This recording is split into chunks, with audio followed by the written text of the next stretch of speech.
It's really fun to be here today with Sam Tideman, who is the host of Transfigured, which is a podcast and YouTube channel that's looking at the logos, the deeper meaning of the logos, and looking at science. And so we have gotten together today to look at this really terrific interview that we saw on Peter Robinson's Uncommon Knowledge with David Berlinski, Stephen Meyer, and James Orr. So Sam, yes, okay. My screen has changed a little bit, so I can't find everything where it was before. We are recording, I believe. Yes, okay. They've rearranged the toolbar on Zoom. I don't know why they would do that without telling people, but there it is. So Sam, good to have you here. What did you think of that interview? It was very interesting. It went through a lot of different subjects very quickly, all of whom could have been their own conversation or video. It was sort of like a machine gun of various important topics. So that's why it makes it a good video to want to try and dig deeper into, because I think that there was a lot left on the table on each of those subjects. Yeah, there were so many times I just felt like, okay, Peter, let him finish what he's saying instead of jumping to the next guy. I mean, I know he's trying to manage 3 people in a 1-hour conversation. So it made me feel a little bit like Jordan Peterson's interview yesterday with Elon Musk, where Elon would just start saying something that I wanted to hear the end of, and then it would pop back to Jordan, and it's like, oh my goodness. So there's a lot of good, deep stuff in here. And Sam, you had a particular thing you wanted to talk about first. So let's do that one at the outset and then see where we go from there. Sure. Can you see my screen? Not yet. Huh. That's weird. I'm getting some notification that I need to allow change a privacy setting somewhere. I'm doing my best to do that, but I'm not quite sure where this alleged screen setting privacy thing is. Yeah, they changed the whole setup.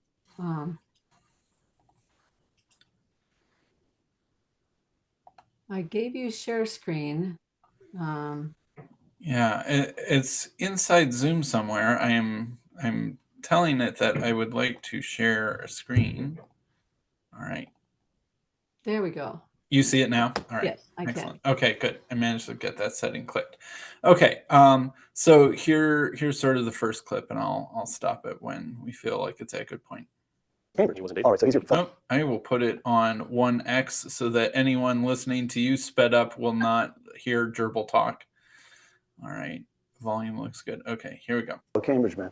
Here's Ludwig Wittgenstein.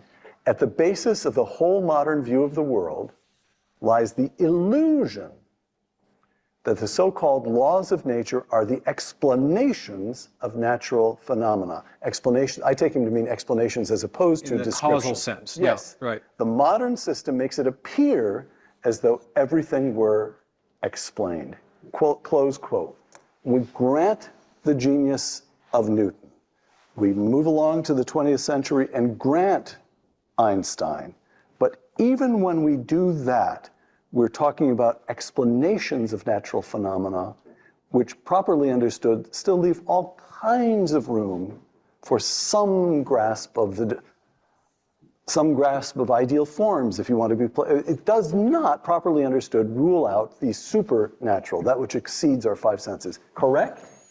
Broadly speaking, that is correct. Broadly speaking, I know you boys all feel as though you're slumming and having this conversation with me. Do your best. Do your Not best. a bit of it. Not a bit of it. Not a bit of it. One of the great paradoxes of the 17th and 18th century is that while the language of laws of nature begin to emerge, and with it this sort of idea of a divine legislator ex machina, at the very time when widespread commitment to the existence of God is beginning to wane. And yet the laws of nature as a notion keep persisting all the way through into the 20th century, right up to the present day. In fact, they don't just persist, they are very much the jewels in the crown of the natural sciences. They lie right at the bottom of the entire materialist paradigm that we were talking about earlier. Now, I take the view that laws do explain to some extent. That is to say, the laws of nature that we invoke will explain the distinctions between accidental regularities in nature and non-accidental regularities in nature. The standard textbook example is that, look, it's a regularity that you can't get a cubic sphere, a sphere of gold more than a mile wide, right? That's an accidental regularity. In principle, if you had enough gold, you could put that together. But it is a law that you can't get a sphere of uranium a mile wide. Why? Because it would set off a chain reaction. Now, the law gives us an explanation, it explains why certain regularities are accidental and others have a kind of law-like gnomic force. And that is, science depends upon that. Now, Could we how stop do we there for a explain second, it in Sam? secular naturalistic terms? Yes. So when he says a law like gnomic force, I noticed that the transcript said gnomic, like the gnome Yeah. lives under Well, the yes. bridge. That's not what it meant, right? It's the N-O-M-I-C? Yeah, he means nomos, like the Greek word for law. Yeah. Mhm. Yeah, okay. Okay, so going back to the Wittgenstein quote, what did you want to say about that? Well, I think it's very interesting that this is something that a lot of people fail to make that distinction, and I don't know why that Wittgensteinian quote isn't more deeply believed, but that the laws of science are more like a observation or a description of a pattern than they really are in many cases the actual understanding of the causes themselves. Now he makes that interesting distinction between a sphere of gold and a sphere of uranium. And we know what would happen if you put a sphere of uranium together, that you would cause a nuclear explosion. And so you can't make a nuclear, or you can't make a uranium sphere as big as you could make a golden sphere. And some extent we understand why, but even that why of sort of nuclear fission based chain reaction is still a description of an observed pattern and not really the underlying kind of thrust of the why that we often think it is. And I think that this is one of those questions when you have little kids, you often you have to deal with a lot of why questions in your life, chains and chains of why questions.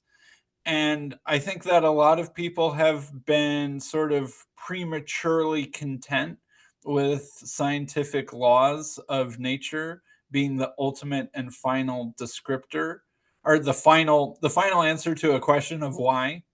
But that leaves two kind of problems. It leaves, a, where did the laws come from?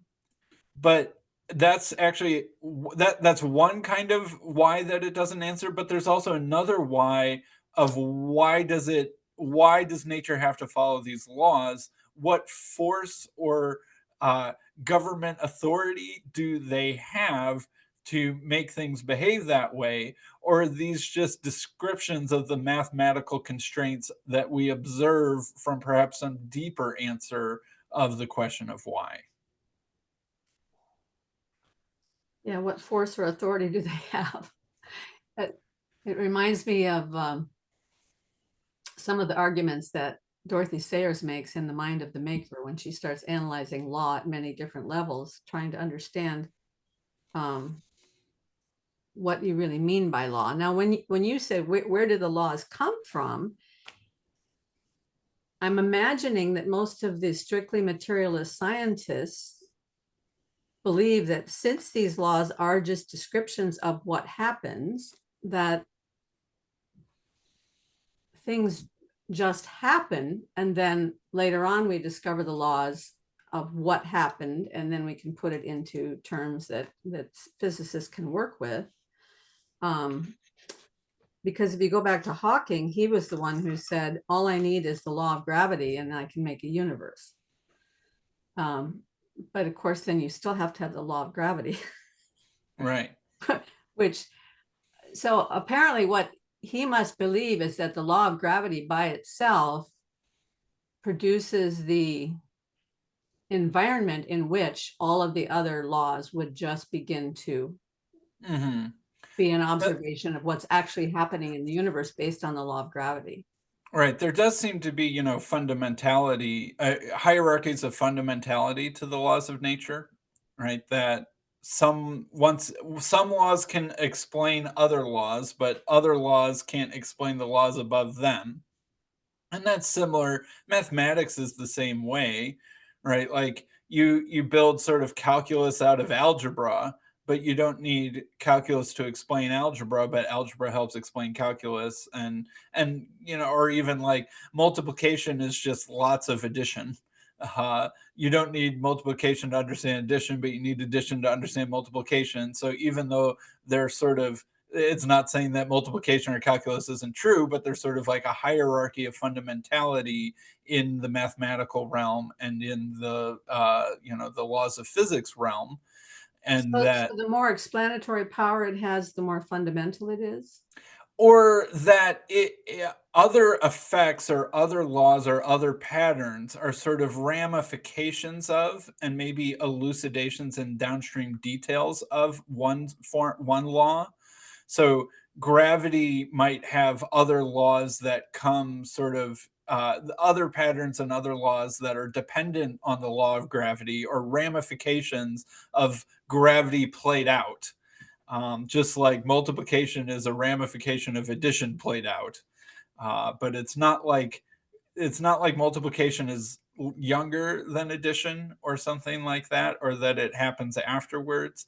But it's certain there's like an order to the building blocks which one builds and understands, kind of like how you learn in high school that biology is just fancy chemistry, and chemistry is just sort of fancy physics. Physics doesn't need the laws of biology to understand itself, but you can't understand biology without physics. So that sort of hierarchy of fundamentality of the ordering of things, I think, is sort of what that Hawking's, was that Dawkins or Hawking, right? Stephen Hawking said that, give me gravity and then I can Yes. build a Yeah. universe. Yeah. Did I say Dawkins? I No, thought it. I think you Uh, said Hawking and yeah. I Okay. said Dawkins. Well, it seems to me it creates a problem if Hawking's idea that gravity will give him the universe creates a problem, because if gravity is the most fundamental, gravity has within it the implication of action at a distance. And if that's the most fundamental thing, then it's not causative in the sense that we usually think of causation. Is that right? Right, and I think that I'm stretching my knowledge a little bit, but I will try and do that anyway. That I think Einstein's theory of relativity sort of changes the understanding of gravity from action at a distance to realizing that space and time are interconnected and mass and energy are interconnected, and that gravity is somehow kind of like the effect that some it's like the interchange between mass and space or something like that, and that mass's effect on space is actually the effect that we see as gravity, and sort of it starts to get rid of that idea of spooky action at a distance. uh, but even then, that just begs the questions of, well, okay, so we've gotten something more fundamental maybe than action at a distance with E equals mc squared and the theory of relativity and things like that. But you just because you've pushed back one question, you still have the same set of questions at the next step of the ladder. Well, what you push it back to is some sort of space-time manifold that's got some of the qualities of a big rubber sheet or something. I mean, Yeah. Or some field that is susceptible to the impingement of the weight of a mass. So, yeah, I mean, you just, it seems like a regression that is impossible to get away from. Mm-hmm. And if we go back in the video, I don't know, since you've already got share screen, do you want to go back to Sure. 2630, I believe it is. Mm-hmm. We can go back to this quote of David Berlinski's.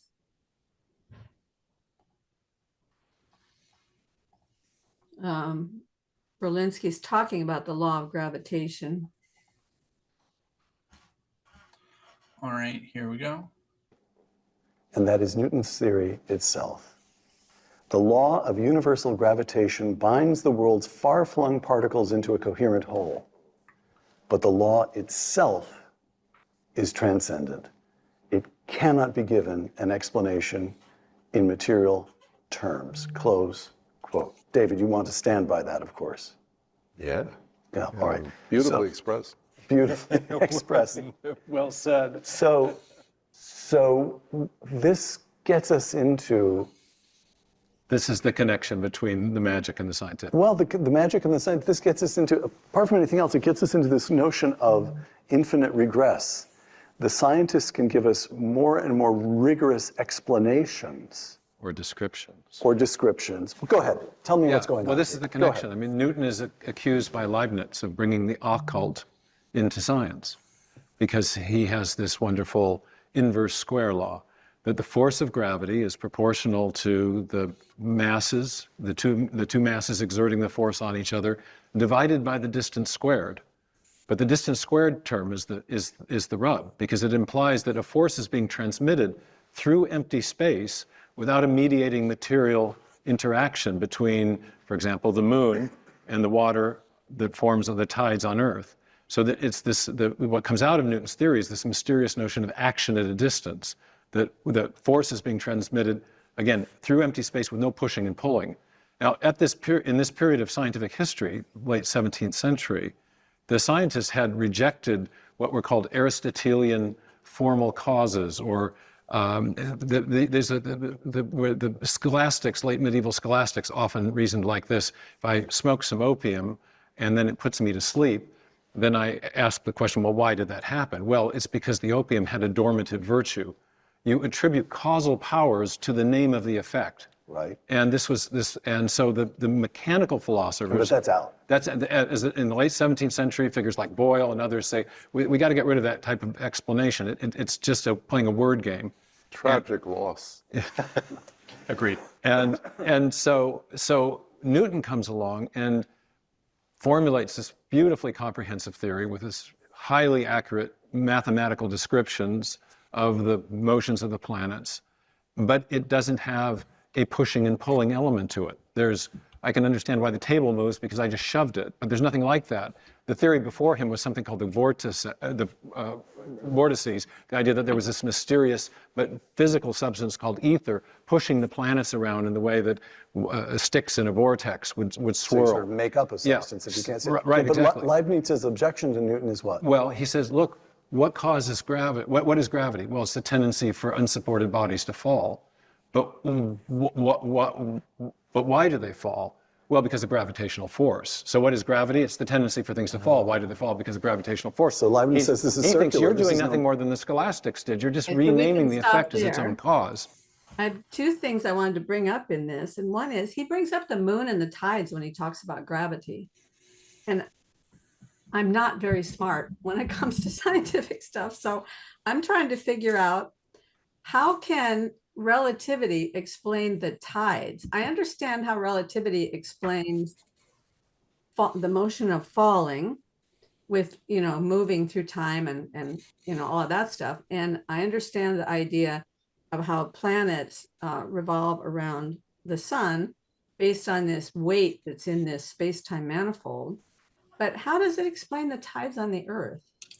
I don't know. Yeah, I don't have an answer to that question either, Karen. I've just been told it has something to do with the moon and something to do with gravity, and that the water that's closer to the moon is kind of tugged in that way, and it creates sort of a gap in the water on the sides of the planet that are perpendicular to the moon, or something like that. Well, sure, but how can that is not explained by relativity? Right. Well, I mean, I would, you brought on a biostatistician, and I can't explain to you the tides and the gravity of the moon, and I will point to someone else who hopefully could. Well, maybe somebody will pop into the comments and tell me, because that's the one thing that I kind of get what Einstein is getting at with that whole thing, but to me it just doesn't explain the tides on the moon. I mean, the moon and the tides. The other thing is, when Stephen Meyer was saying the new science did away with this idea of using the virtue, naming a virtue and then using that to explain as an explanatory cause. Both Berlinski and James Orr said tragic loss. Mm-hmm. Do you understand why they said that?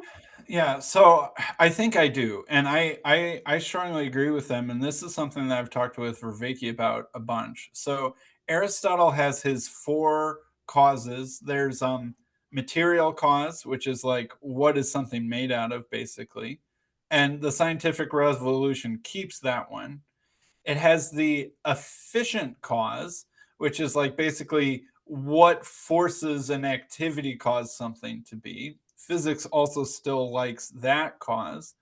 And then there is the formal cause, like why is a chair a chair? Well, a chair is a chair because it's made out of wood. Why is a chair a chair? Because a carpenter shaped it into a chair. Those are the first two causes. Why is a chair a chair? Well, it's in the form of a chair. And so there's the Platonic form of chairs in heaven that's kind of sort of manifesting itself here on earth. And the chair is a chair because there's a form of a chair up in heaven, so to speak. And then there's the final cause. Well, the final cause is also, you could say, the purpose cause or the telos cause. And the purpose of a chair is to sit in and allow you to be comfortable, basically. So why is there a chair? Because someone needs to sit down. Why is there a chair? Because chairs is a form that can possibly exist. Why is there a chair? A carpenter made it. Why is there a chair? Basically, there's a bunch of wood in that particular shape. So those are Aristotle's four things. Science lopped off formal cause. There are no forms of chairs in heaven. There's just chairs down here. And a chair is just a name to a pattern that we recognize, right? That's nominalism. Nominalism actually way predates the scientific revolution. That's way back in the Middle Ages with Occam and people like that. And so they get sort of rid of that formal cause. And then the scientific revolution also doesn't like this purpose cause, this final cause, this telos cause. And that's what they were talking about with opium, right? The purpose of opium is to put you to sleep. So when you take opium, you get sleepy. And what they're saying is that they thought that they kind of got rid of the final cause, but then it seems like Newton kind of has the same issue. Well, what's the purpose of gravity? Why does gravity have a gravitational effect? Well, because of the gravitational force. What's the gravitational force? Well, it's the observation of gravity happening. It's that same sort of loop. But this is something that I really feel like, and this is where I think that the Darwinian revolution is still not very well understood in terms of what it actually revolutionized. And I'm sure we'll come back to evolution again with some of the later quotes in this video. But I think what evolution was doing was smuggling the final cause and the formal cause back into the scientific paradigm while not acknowledging that that was happening. And this is the example that I give when I'm talking with John Vervaeke and other people, is that there is the form of a polar bear up in heaven that is basically the solution to what does a large carnivore look like that can be made out of the stuff in the Arctic and survive in the Arctic, that's capable of eating seals and reproducing in a very cold weather. Well, the solution to that problem is a polar bear. And the purpose of a polar bear is to eat the seals and to survive and to have offspring that will eat future seals. And that you cannot give any coherent explanation of anything in evolutionary biology without invoking purpose. Every time you hear a evolutionary biologist talk, they'll say, insects have wings so that they can fly, so that they can find mates, find food, escape predators, etc. Everything in biology is just purpose, purpose, purpose. You read any biology textbook, any biology book, it's just constantly filled with the language of purpose, which is the revenge of Aristotle's final cause. And then my statement, my connection between the formal cause and the final cause is like you have the purpose, right? Something needs to eat all these seals. And then there's the constraints of the environment, basically the constraints of the material and the efficient causes. And so what can meet the constraints down here with the purpose that needs to be achieved, and the form is the solution to the problem, and that evolution is like seeking out the form that solves the problem that the life form is trying to achieve. And so I think that Berlinski and Orr, when they're saying, "Oh, it was a shame that they got rid of that final cause and that formal cause," I think that there's finally starting to be a change in the scientific mindset that's letting those two Aristotelian causes back in the door. And I think Darwin did it without realizing it, and a lot of people not realizing that that's exactly what he was doing. That's a terrific, coherent explanation. I didn't quite get that that's what they were getting at, was the formal and final cause when they said that. Because the way Stephen Meyer made it sound, it was the loop, the kind of self-fulfilling prophecy thing that that he was saying that the scientists were working against. And then they said, oh, so I didn't quite get that, but what you just said makes so much sense. And especially your picture of the form, because that's exactly what Michael Levin has been talking about, that that there is a morphospace, there is a space that exists in which entities are navigating, trying to find the form that they need in order to best survive. Yeah. And so, I mean, the whole thing about the final cause, what is the purpose? If you take that all the way back, in my mind, it always goes back. If you go back to the very beginning, the purpose has to be to survive. Mm-hmm. I think there's more to it than that. But I mean, if I'm just thinking at the base level, it's to survive. And then why did the first entity that's on the verge of life, why did it have a desire or a need or a purpose to survive? To me, that's the big question. You Right. have something that's right on the verge of non-life and life, and it chooses life. It is a choice. You can just sit there and do nothing if you're not alive yet, or if you're right on the edge of life, you can just not to pursue, to make a choice, to move forward instead of just staying static. That's a choice of some kind. And Right. why? Like even think about it this way. Like imagine you and I are trying to start a coffee shop. Like what? A Zoom coffee shop.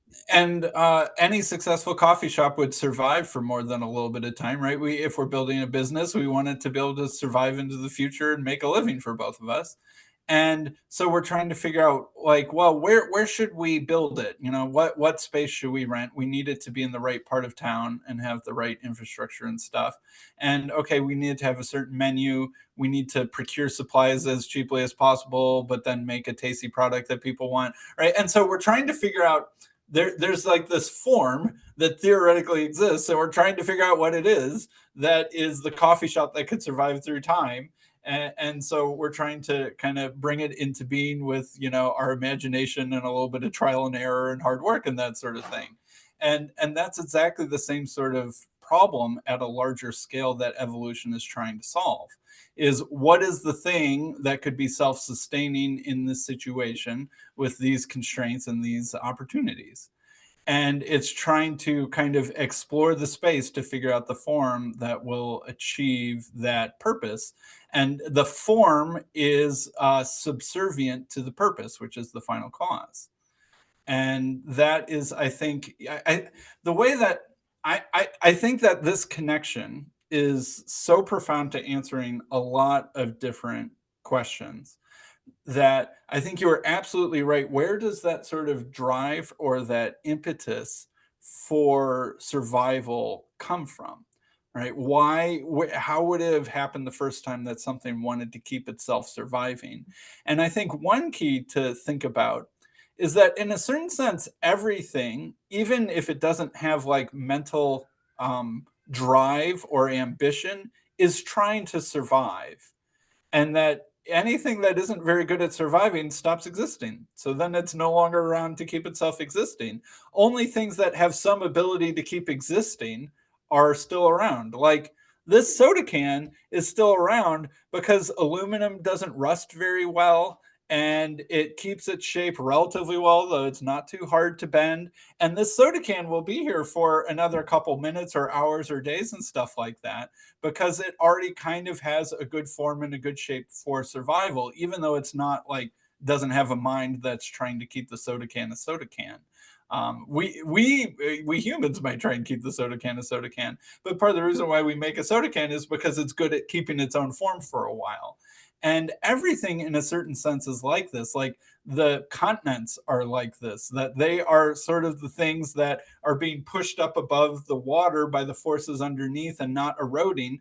Continents are always trying to not be eroded back into the ocean via rivers or glaciers or things like that. And so even a continent kind of needs to survive. I'm not saying it's conscious or willing that, but once you realize everything is in that situation where it needs to be something that will persist into the future, or if it doesn't, it's gone.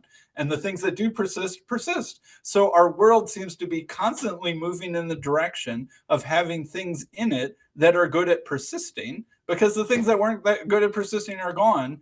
And life is just a very kind of special thing that can seemingly swim upstream and to be developing further and further complex forms. Whereas a soda or like a continent just kind of turns into a continent by accident, and then it's capable of surviving. The moon turned into the moon by accident, but the moon is a thing that's very good at surviving. But life is something that can do an extra step of that, but it does it through, reproduction and death and that sort of thing. This morning, just before we got on the call, I had about 5 minutes and I was scrolling, of course, and happened upon a live stream that Kurt Jaimungal was doing on TOE. And I can't even remember the name of the guy that was talking. It was a lecture from some guy. And I only heard like the first 2 minutes of the lecture, and I thought, that is a very important thought, that there's a desire to complete. There's a desire to become complete, because if you think of even the universe is incomplete, and we are incomplete, and we are part of this incomplete universe. And the universe and us and everything in the universe has an innate desire to become complete. And that made me think about all of Levin's stuff about how when he's looking at organisms that have arms and legs, how is it that the arms, which are bilateral, and they don't supposedly have any communication with each other as they're developing, as the cells are differentiating, and the cells that are going to build the right arm go to the right, and the cells that are going to build the left arm go to the left, and then they start building with their little he calls it a subroutine. So they're building the arms. And how do they each know when to stop so that they're equivalent on both sides? And how do they know how long the fingers need to be? And how do they know that it's always going to be the same? Because DNA doesn't have that information in it. All DNA has in it is how to build the proteins that are going to build these things. Yeah. And as far as I know, he's basically a materialist. I mean, I think he's got maybe a little bit of Buddhist sensibility or something, but yeah, at any case, he doesn't acknowledge any sort of supernatural, intervention or anything like that. But he's still asking these questions about how do these forms happen? What kind of communication is happening between the cells, between the organism and the environment? Because the environment the organism is always developing to meet the environment and being impacted by the environment in a way that allows it to exist and allows it to survive. But what do you think about that idea of wanting to be complete? Yeah, I think that is very true. And even like we don't even have to imagine that a frog in his mind is saying, "Man, I really want to be a complete frog." But it is sort of it is that kind of desire that's governing everything that the frog is doing, right? And that's sort of like it's sort of like the emanation of purpose down is the emanation of the telos down into creation is that desire to be what our final end is for. And that's, I think, what kind of gives moral direction to everything in the universe in a good way. And even then, good, like goodness and being, and goodness and perfection, and goodness and beauty are all sort of Christianity has always said that those are various aspects of the same thing, that the reason why goodness is the same thing as being is that being is the desire to keep persisting into the future, to exist as opposed to not to exist. And that in order to exist, you have to have some sort of form and that is capable of sustaining itself. And therefore, it has to be achieving some sort of purpose. And so, this is, I think, the connection between all those sorts of things. And then the way that beauty comes in is that the forms that are capable of existing are beautiful. And that's what we when we're recognizing beauty or seeing beauty or even seeing the absence of beauty, that's sort of the scale that we're detecting is its closeness to its ability to be the thing that it is supposed to be perfect, to be complete.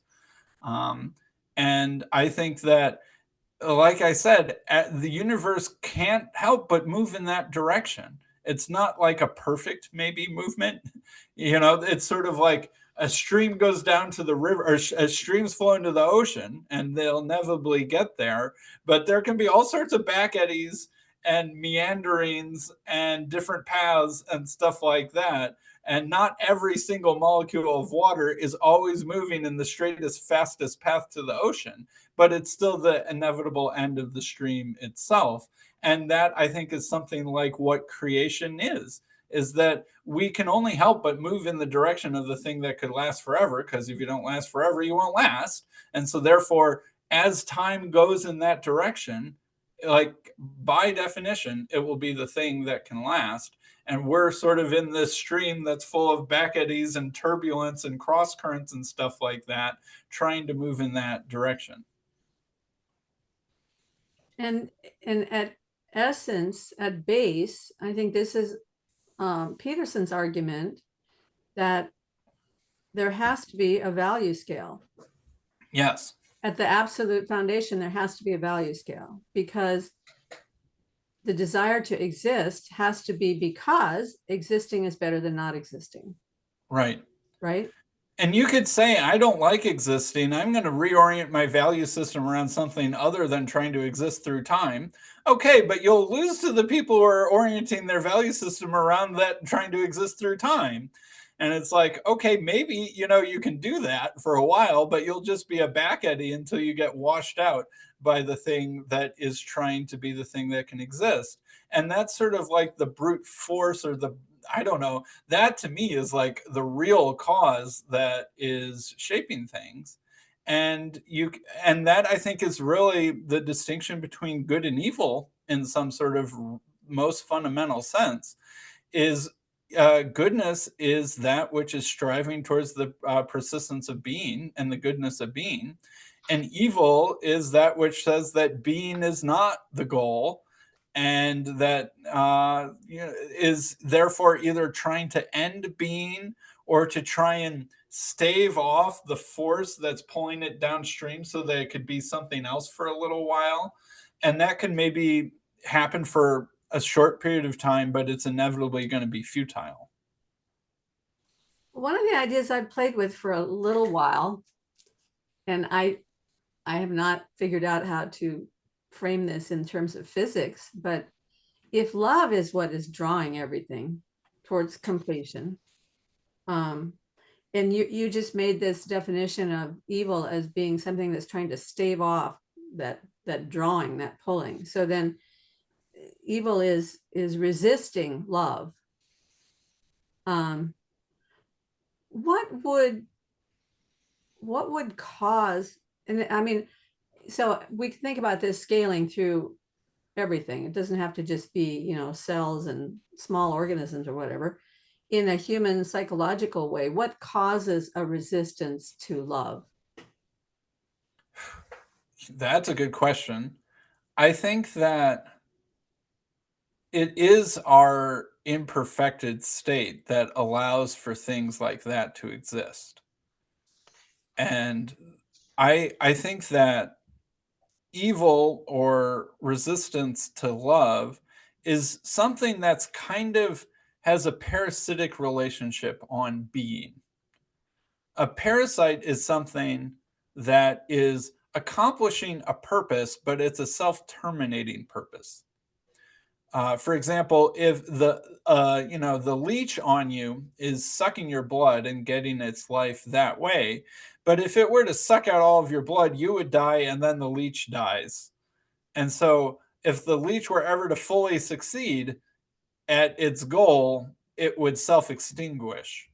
Whereas a symbiotic relationship between two beings, they sustain each other and benefit each other. And so if I accomplish my purpose of that benefits me and benefits you, and you accomplish your purpose of benefiting yourself and benefiting me, that is a mutually reinforcing pattern through time. Whereas if we have a parasitic relationship one to another, then either one of us that succeeds kills each other and then kills both of us. And evil is something like being that exists that is currently oriented against the stream of being in a way that will ultimately self-extinguish, but is still able to exist on its path before it self-extinguishes. And therefore, evil is the collection of all such patterns. It is all such back eddies in the stream towards the telos.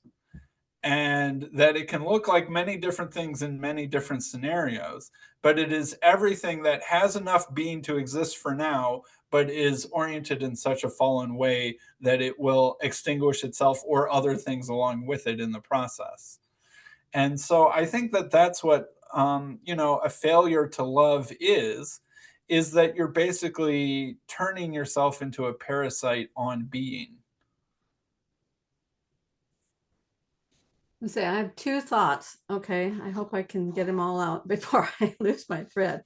The first one is, if we go back to the idea of the parasitic relationship, immediate thought came into my mind was that passage where Jesus is freeing the demoniac from Legion, which is all these different demons. And the demons just say to Jesus, please send us into the pigs. Mm-hmm. So the demons go into the pigs, and then the next thing the pigs do is they go over the cliff and kill themselves. So that's like the perfect picture, right? Of evil.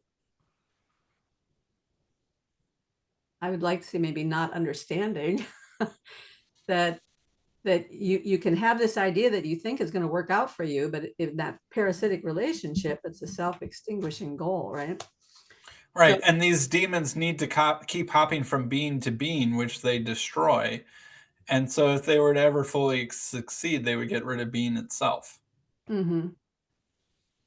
Whereas the opposite of that is Jesus giving life and life abundantly to everything, such that instead of extinguishing, he grows, right?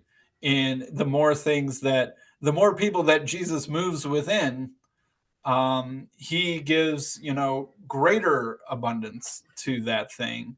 And therefore his pattern continues to grow until it's the thing that fills everything. Yeah, that's beautiful. So then the other thing that you were talking about is in this failure to love, this self-extinguishing pattern, whenever it runs into things that get in its way. I can't remember exactly how you put that, but it made me think about the whole idea in Maps of Meaning, where in chapter 4, where Jordan Peterson is talking about anomaly. And I've thought a lot about anomaly. I've talked about it a lot on this channel. That you could even think about just falling into chaos as an anomaly. When there was a time a few years back when I missed a step, not realizing the step was there because it was a very shallow step, and I went straight forward and face palmed right into the concrete, right on my forehead. So that was an anomaly. I easily could have died when that happened, but I didn't die, thankfully. And out of that, I learned a lot of things.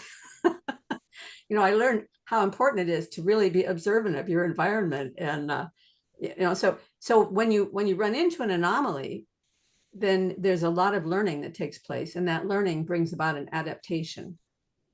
And if I were going to accept evolution by random chance and all of that kind of stuff, the only way I could imagine that the information in the DNA could grow from the very earliest, which I think the smallest cell that they've been able to determine can actually exist has at least 500,000 base pairs. But you compare that to the 3.4 billion base pairs in a human cell of DNA. How did it grow? How did the information grow from that smallest to the largest? And it seems to me the only way it could grow is this consistent bumping up against anomaly with the desire to survive that brings about an adaptation to the anomaly, which provides more information, so that the information grows and continues to grow. I don't know if that makes any sense, but yeah, that makes sense. Yeah. So then part of that willingness or agency that continues to move towards that which is drawing is that willingness to accept that perhaps the anomaly is some kind of a gift that's in the way, that has something to provide. The gain of knowledge that comes from confronting anomalies and persisting Yeah. through anomaly. And we have to remember that we aren't perfect yet either. So to the extent that we aren't perfect, we're also in a various stage of being a parasite on being. We might not like to think of ourselves that way. We might like, oh, that's those other people that are the parasites on being. I'm part of the good ones. But to any extent that we are not perfect, we are still pointed in the direction of destruction due to our lack of perfection. But I think the real kicker that you were talking about is confronting anomaly is the ability to keep adapting and changing. Mm-hmm. And that really the solution to not being perfect is to be open to improvement and to be willing to continue to grow in the direction of the purpose that is in front of us. And this is something I've been thinking about. Like, I think Elon Musk mentioned this, and this is a common thing to talk about, is these sort of people in Silicon Valley who are very interested in life extension and that sort of thing, that or uploading your consciousness or something like that, such that you can persist for longer periods of time. And it's treated simply as if it's like a medical quandary to slow down aging, or some perhaps technological quandary by which we can overcome dying. But the reason why we die is because we aren't perfect. And that the real solution to death is not actually probably medical or technological in that sense, it's moral. And that it would be a monstrosity from a certain perspective to be an imperfect thing that lasted for forever, because then your own imperfections would slowly take over the whole universe and cause evil and terror and destruction. And so to try and make yourself last forever without having first made yourself perfect is basically the definition of evil. And that's why Jesus shows us the way to conquer death is to become perfect through suffering. And that's not the answer that Silicon Valley seems to be wanting to look for. It's not a very popular answer. And one could understand why, but it's the answer offered by Jesus in the New Testament. Yeah, that's a wonderful explanation of that. So there's a couple of things that come out of that for me. The first one is this idea of being open to improvement. Goes back to this idea of, first of all, we meet the Jordan Peterson always says, we meet the transcendent when we err. When we come up against the unknown, that's when we meet the transcendent. That means there needs to be a willingness to come up against the unknown, to meet with the unknown. So the other thing he says, make friends with the unknown rather than the known. And that the hallmark of the Satan or of the Lucifer in Paradise Lost is that he knows everything. He doesn't need to know anything else. He has a complete system. He doesn't need anything outside that system.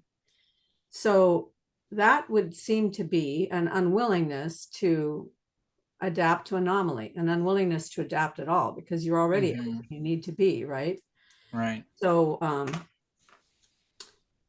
and that is where they're headed with this whole Silicon Valley thing, which sounds, the other side of the thing I want to talk about is the head is such a perfect picture of this in that hideous strength, when the NICE drums up this bodiless head, and they're getting all their knowledge from it, right?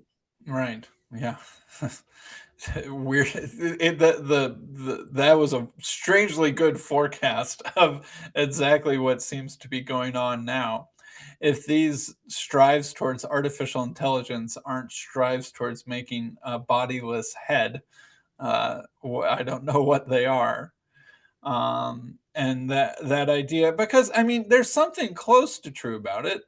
You shall know the truth, and the truth shall set you free. That knowledge is part of the answer to immortality, and that's right. Those things are at play in Genesis with the tree of knowledge of good and evil and the tree of life, kind of, being the two things that it's a little bit confusing to figure out exactly how they're related in Genesis, but those are the two things that are there. So knowledge and wisdom and being the sort of thing that could last forever are obviously interconnected. So it's not entirely wrong. But again, we're taught that the beginning of wisdom is the fear of God. And it seems to be this, like, I think about Philippians 2 a lot, for obvious reasons. It's one of the most important Christological passages in the New Testament, and it's also one of the most enigmatic and confusing and difficult to translate and difficult to interpret. And it's the passage that launched 1,000 PhD theses, all of whom don't quite agree with each other on what exactly it means. But it seems That's a to passage about emptying himself. Yes, yeah. For have this mind in yourselves, which was also in Jesus, who, though in the form of God, did not consider equality with God a thing to be grasped, but emptied himself, taking the form of a servant, being found in form like a man, in appearance as a man, he emptied himself. And except like that's not exactly right, but I'm getting pretty close. and that passage seems to be like, well, how did Jesus become who he is? Like, how is it that he gets exalted to the right hand of God and given the name above all names, that the name of Jesus every knee should bow and every tongue confess? And it's sort of solving that riddle.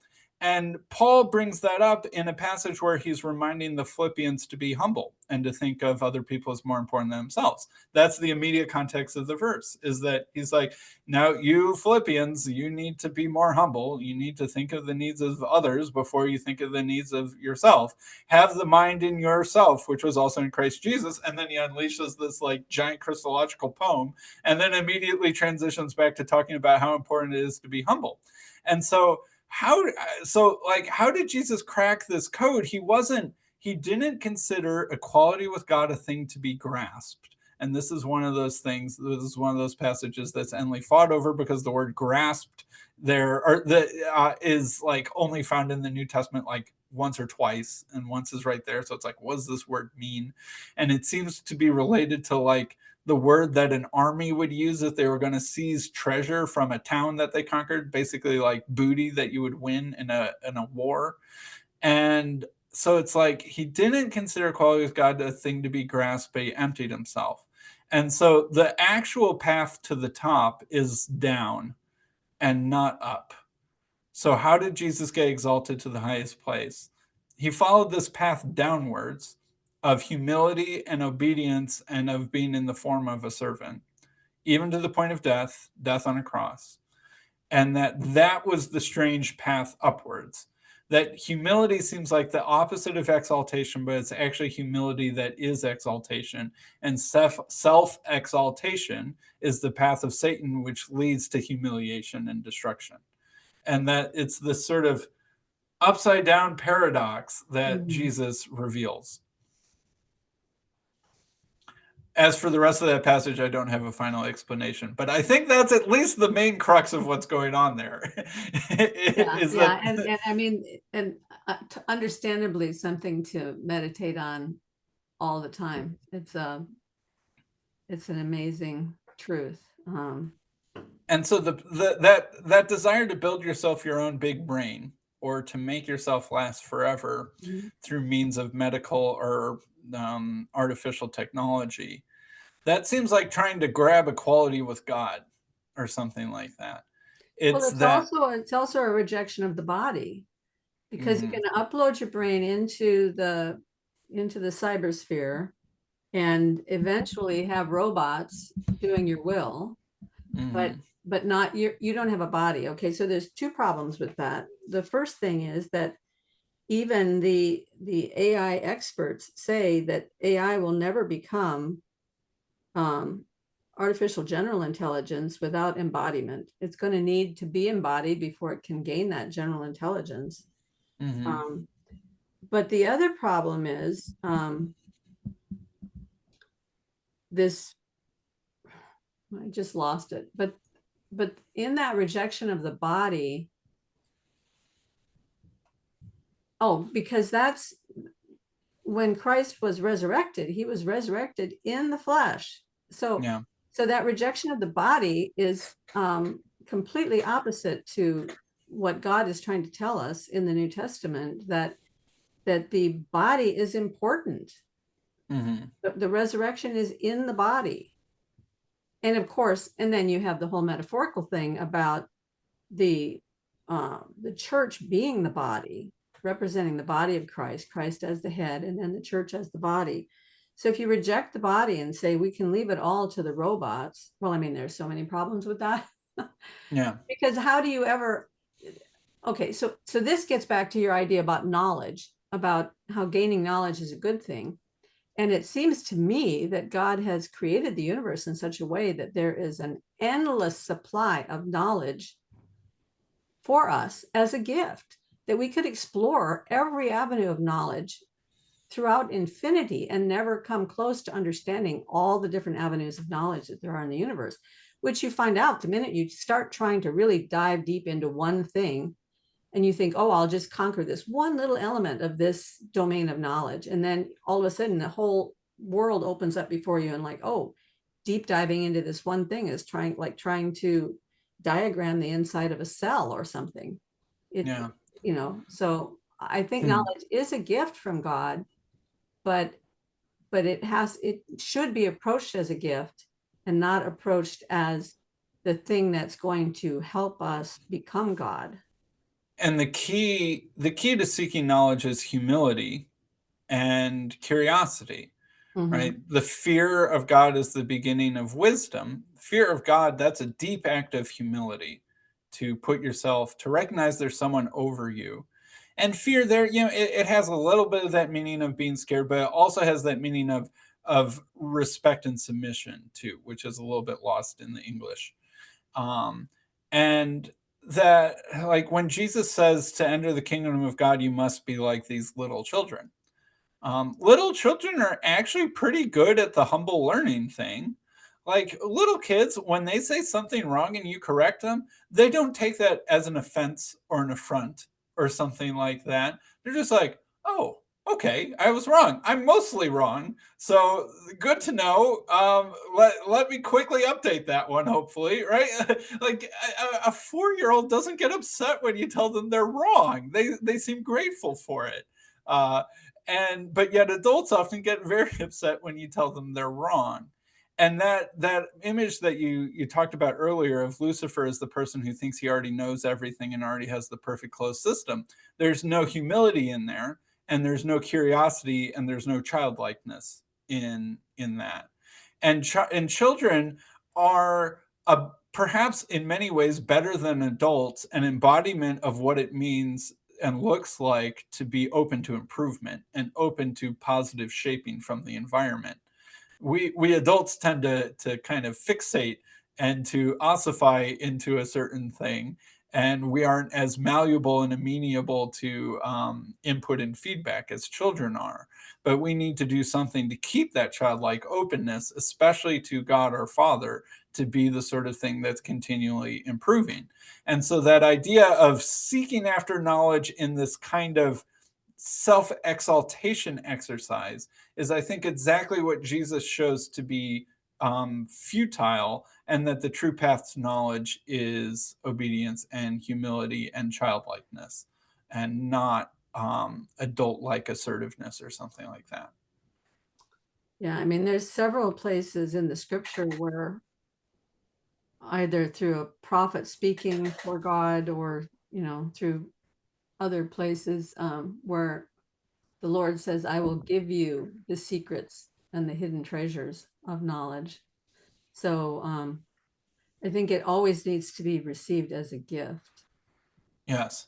Because ultimately, and really, I've talked to some mathematicians that they can sort of live within math. They can walk in there and they can see all the mathematical formulas on the wall inside their, I don't know if it's inside their heads or if they actually feel like they're in that space when they're meditating on mathematical things. And they can see, oh, there's the answer right there, or there's a new formula. They can see it on the wall. It's a place of discovery. And it seems to me like the whole world is really like that. If you're walking around and you see a insect crawling on the ground, if you really give it undivided attention, there's so much that you can learn, that you can discover about yourself and about the universe and even about that insect, that you're going to learn from just that undivided attention. Yeah. So you were talking earlier about body, and this is something that I talked with Vervaeke about a little bit recently in our most recent conversation on AI, is that AI, unless it has a purpose that it's striving after, it won't have a form to take. Because, like I said earlier, form is sort of the meeting in between of purpose and constraint in reality. And that the solution between those two things, or the opportunity is probably a better way, between telos possibility and constraint design space, gives rise to form. And that we don't really know what the purpose of AI is, and we don't really think about that enough. So it doesn't give any shape to the question of what form it should have. And it's a little bit of a chicken and egg problem. Do you need a body first before you can really start progressing, or do you need a form that you're striving after to help you decide to have which body to take? And it seems to be a little bit of both. And what I think will happen, it was funny, I was watching one of the things that you talking about bodies made me think of. I was watching Burn Powers talk about Taylor Swift, and he was talking about how Taylor Swift has all of these fans that have like a slave-like devotion to her, and that they hang on her every word and imitate her fashion and her sensibilities and stuff like that, such that it's like her body is multiplied through her fandom. Right? There's Taylor Swift, and then there's Swiftydom, or the body of Swifty, or whatever you want to call it, that is all of the replication of Taylor Swift throughout her fan base.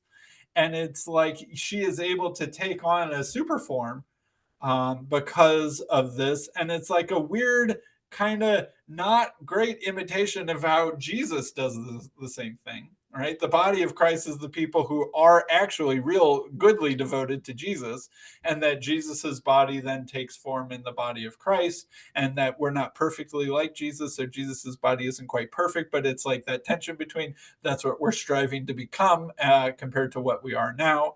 And part of the problem with the Swiftie phenomenon is like there isn't totally that gap between the perfect form. It's an imperfect form.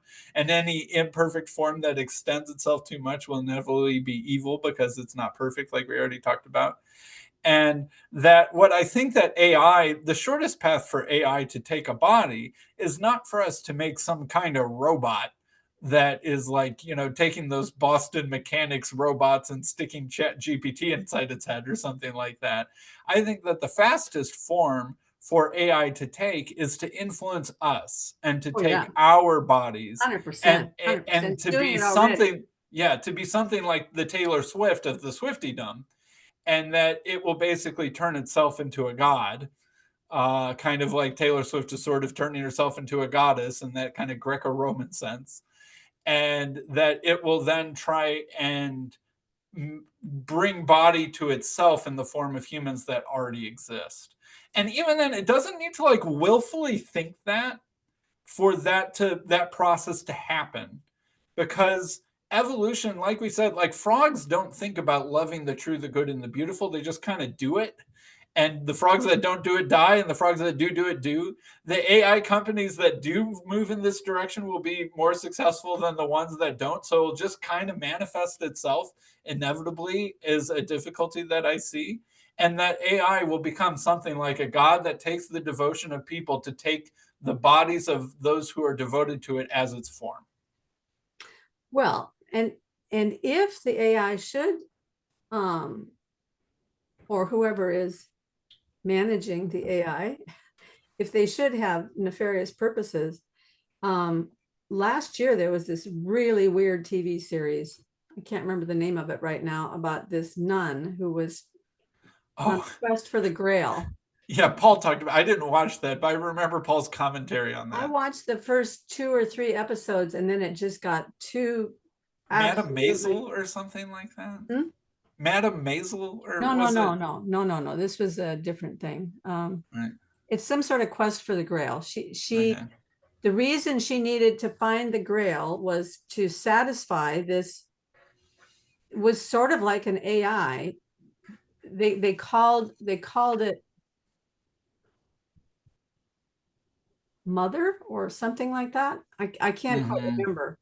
But everybody's walking around with earbuds in, and they're listening to this thing because it's always telling them good things about themselves, and it's always telling them, you know, how the world works, and they're all learning all this stuff from this thing, and they're all walking there. And she refused to wear the earbuds, and this thing is always trying to get her to put the earbuds in, because without her It's a wearing the threat. earbuds, she can't be controlled, right? Yeah. But the way that the whatever this thing was controlling people was through incentives. So it had the power to shoot money out of the ATM machines because it's connected to all the ATMs. So it could give people money, you know. I want you to go and give these earbuds to that woman, and if you do, here's the money from the ATM machine. So there's a lot of ways that kind of incentive could be run through the cyber sphere without you know, without much effort. So taking over the body would be taking over our bodies would be a fairly easy thing to do, because we're all driven by various incentives. But the other thing I wanted to say is there's another way that it's sort of opposite of that, where instead of like Taylor Swift and all the Swifties, it's more like, or sometimes it seems like it's more like there's all of us feeding into the AI. Already the AI is taking everything from us into what it is. And so that's a problem for the AI because we are very divisive and sinful and confused bunch of people feeding all of our thoughts into this central place. So it has the potential to become so corrupted that it just dies of its own weight. Like Yeah. you talked about the parasite.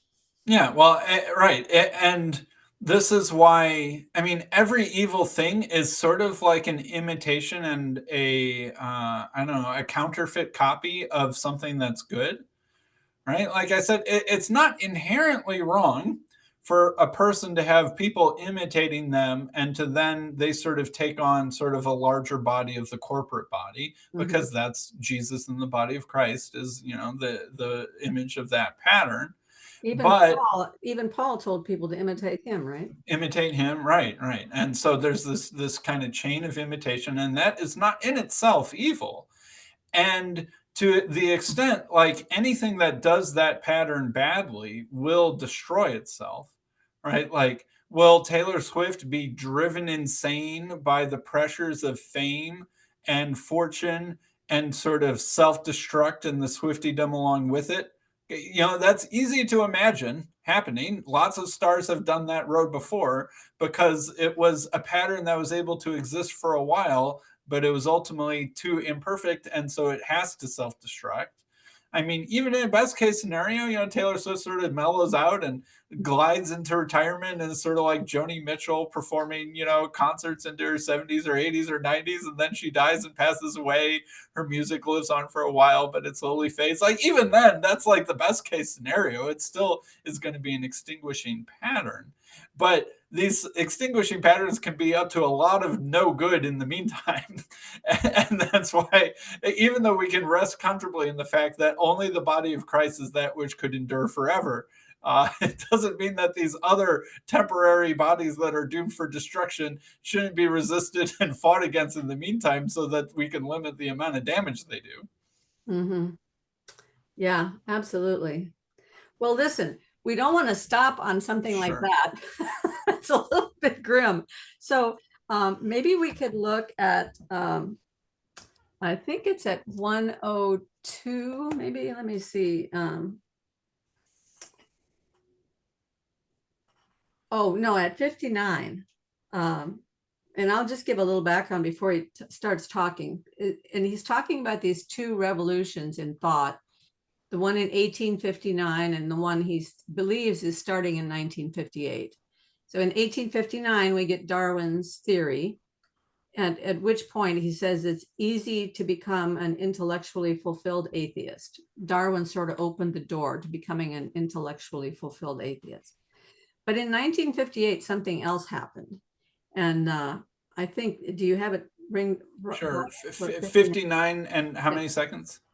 I'm not sure for how long. Maybe it's a minute or two after that. All right. Okay. All right. 1 second.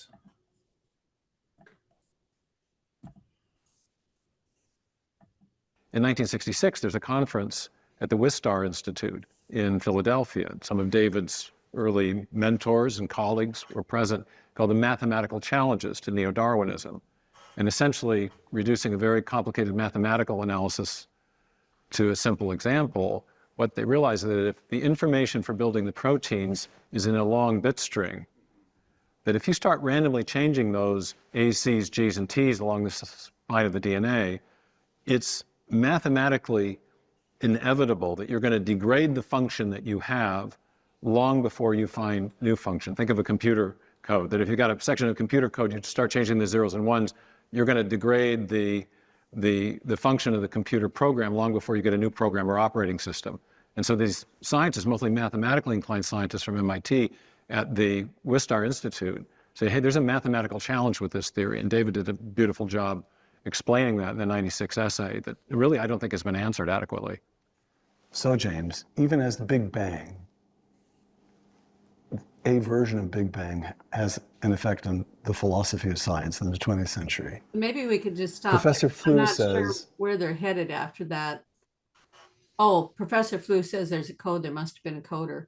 Okay, but So Sam, do you do coding? Is that part of what you do? Yeah, I mean, I write computer code, and I should also say, even more relevant to this discussion, my academic background's in biostatistics, and I did a decent amount of research in genetics, and more not like evolutionary questions, more health-related questions, especially in neurology, like which genes might be associated with certain neurological diseases or response to neurological medications and treatments and stuff like that. So I'm a statistician, so I'm good at thinking probabilistically, and I know a fair amount about genetics. And in my job right now, I do write a lot of software code, so I can say yes to all of those things. But anyway, what's your specific question? Well, are you familiar with that Wistar conference and the discussion that has come out of that about the probabilistic impossibility of evolution having occurred in the time frame in which it is supposed to have occurred? Yeah. So, I mean, I have a bunch of thoughts on this. I do tend to mostly lean in the direction of believing in evolution myself as a account of how life came to be the way it is. Although, of course, I balance that and hold that together with believing in God. And my talk about the polar bears earlier, I think, shows how one can kind of start to connect those two dots. But I should say, if Stephen Meyer and Berlinski and folks are right, I hope I would be perfectly happy to jump ship again. So, I mean, I grew up, just quick biographical on the subject. I grew up in a very creationist church, taught a very literal form of creationism, not like a 6,000 year old. It was sort of an old Earth day age gap 6 day creationism. It was a little funky. It wasn't the mainstream version of creationism, but it was a version of creationism. And we viewed, evolution and Darwin as like the enemy and a sort of a satanic lie, and that the academy was in sort of some anti-Christian conspiracy to spread this false truth as a way of repressing Christianity and all that sort of thing. And in high school, I was very into reading Michael Behe and those other various kind of prominent intelligent design things at that time. And I went to public high school, and I asked snarky questions of my public high school biology teachers. Like, one question that I remember asking that I, like, for the record, still don't know the answer to is, we were learning about the Krebs cycle. And the Krebs cycle it's like fundamental to all of your cells' metabolism. It's sort of the main way that life and cells do energy, where there's this cycle of steps where the first step uses the last step as an input, and then you slowly change this protein and slowly oxidize it. Basically, it's kind of like the car engine of your cell, where it's sort of combustion, or not, it's oxidation to get energy out of carbohydrates to, and then, but the interesting step about it is, unlike your car engine, which just uses gasoline and air, and when it's out of gasoline and air, then it takes in more gasoline and air, the Krebs cycle uses the last step of the process as an input to the first step, and that's why it's a cycle. And so my biology teacher was talking about that. I'm like, so how'd the Krebs cycle evolve if it's a cycle? He's like, well, surely it evolved one step at a time. You start with the first step, and then you evolve the second step, and so on.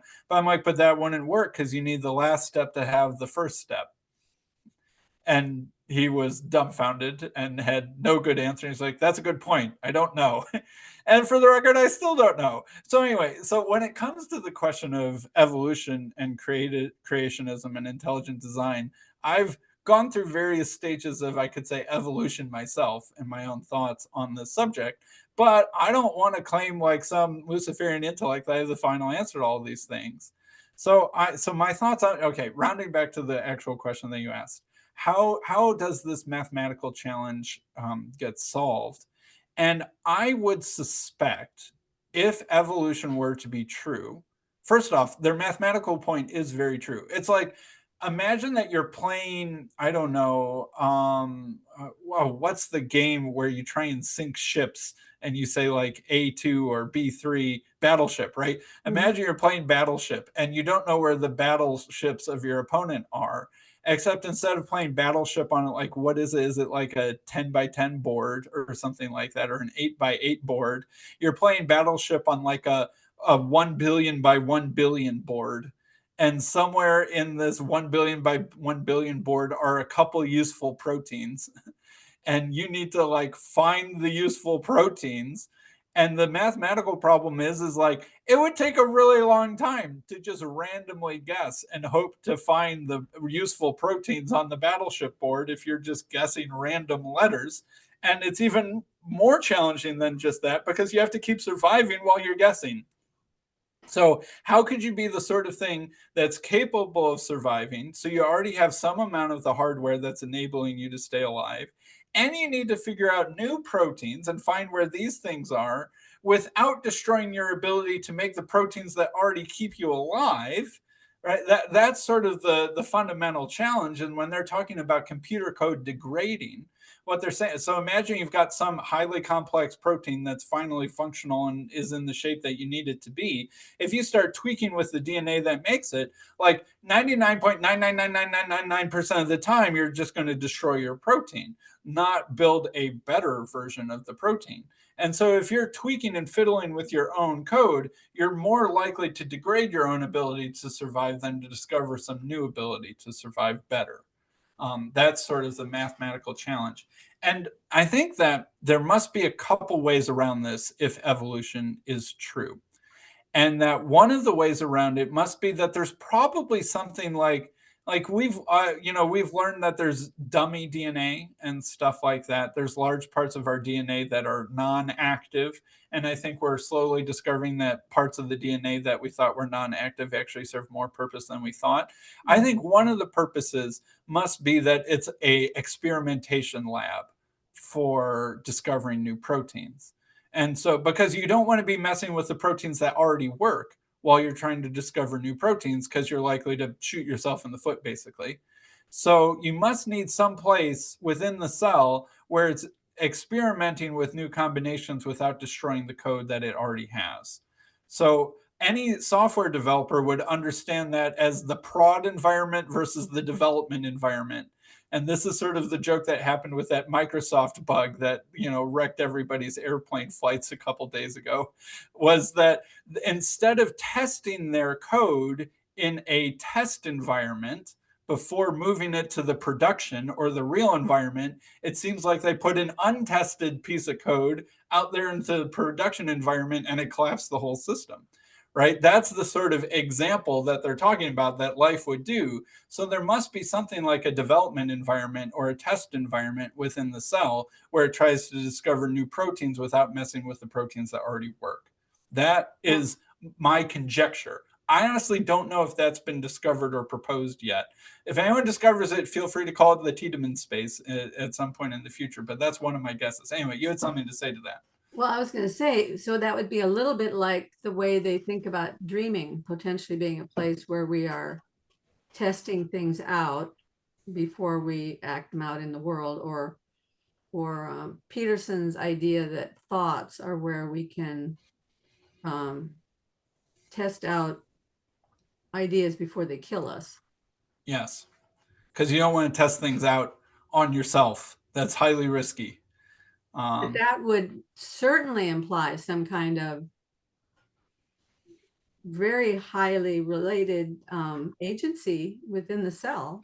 Yeah. If the cell, within the DNA itself, if the DNA itself has within it this pocket of, what did you call it? A testing environment? A testing environment, yeah. Testing A environment. development environment. Development environment. That's some kind of choice. Mm-hmm. Or at least some sort of feature that came into being somehow. Yeah. And then another thing that I will say, and this is something that Stephen Meyer talks about this quite a bit in his books and his lectures, that the amount of time it would take for random mutation alone to discover these useful proteins out there is, like I said, it's like playing Battleship on a 1 billion by 1 billion thing and looking for like 100 ships out there in the space.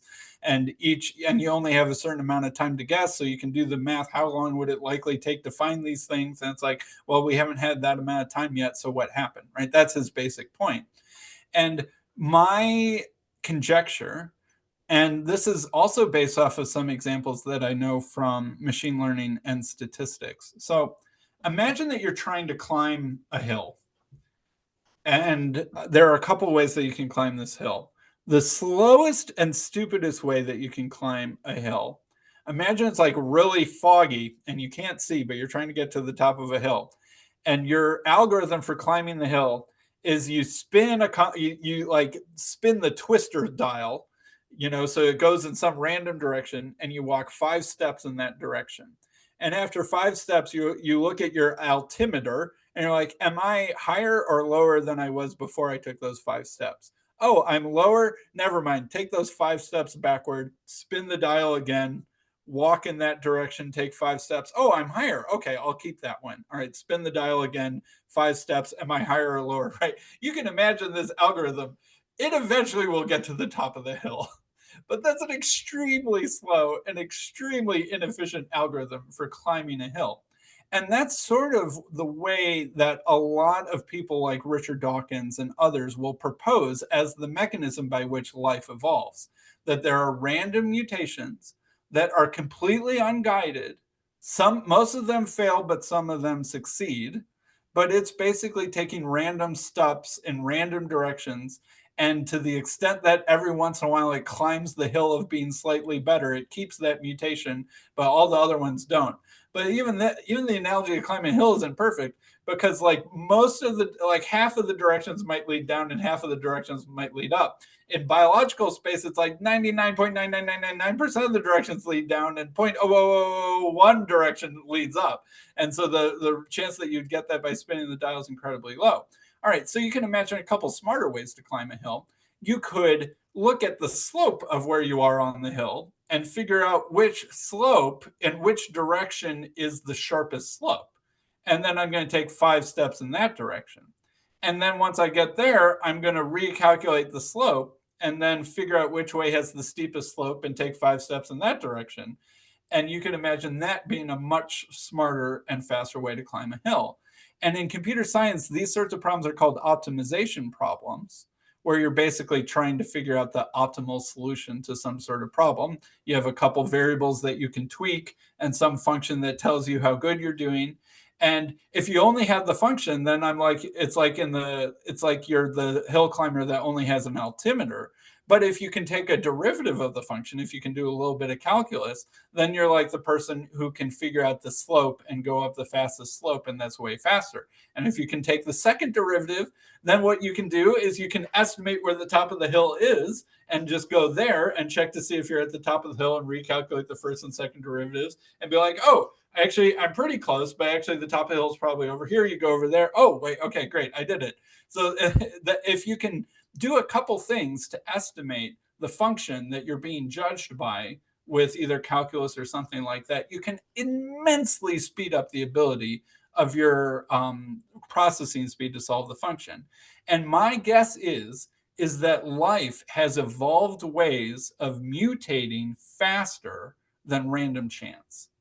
I don't know what those methods are, but I would suspect the only way evolution could be true and solve the sorts of problems that Stephen Meyer is pointing out is that it is not the blind hill climber in the fog using only an altimeter. It's much more like the hill climber that can take the slope or even the second derivative and make educated guesses such that it is exploring the battleship space with sort of a cheat map already, and that it can evolve faster than random chance alone would suggest, and that it has evolved ways to evolve faster and faster.